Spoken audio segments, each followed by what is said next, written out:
Mark জাকারবার্গের স্ত্রীর সঙ্গে ঝগড়ার কারণে কি হঠাৎ বন্ধ হয়েছিল ফেসবুক ও হোয়াটসঅ্যাপ? হঠাৎ করেই ফেসবুক ও হোয়াটসঅ্যাপে প্রবেশ করতে না পেরে বিপাকে পড়েছেন বিশ্বের কোটি কোটি ব্যবহারকারী।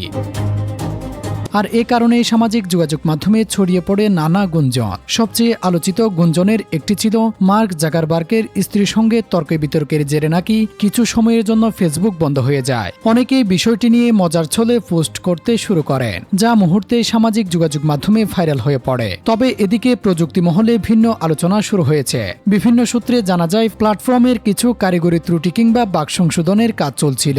সে সময় অনাকাঙ্ক্ষিত প্রযুক্তিগত সমস্যার কারণেই সাময়িকভাবে ফেসবুক বন্ধ হয়ে যায়। ফেসবুক ও হোয়াটসঅ্যাপের সাময়িক এই বিভ্রান্তে ব্যবহারকারীরা কয়েক মিনিট থেকে কিছু সময় পর্যন্ত সমস্যার সম্মুখীন হয়। পরে ধীরে ধীরে সেবা স্বাভাবিক হয়ে আসে।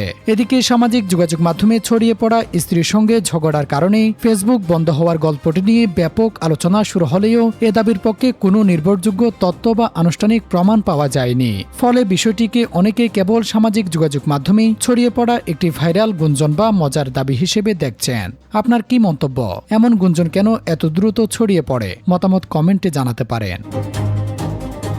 Desk report, true news.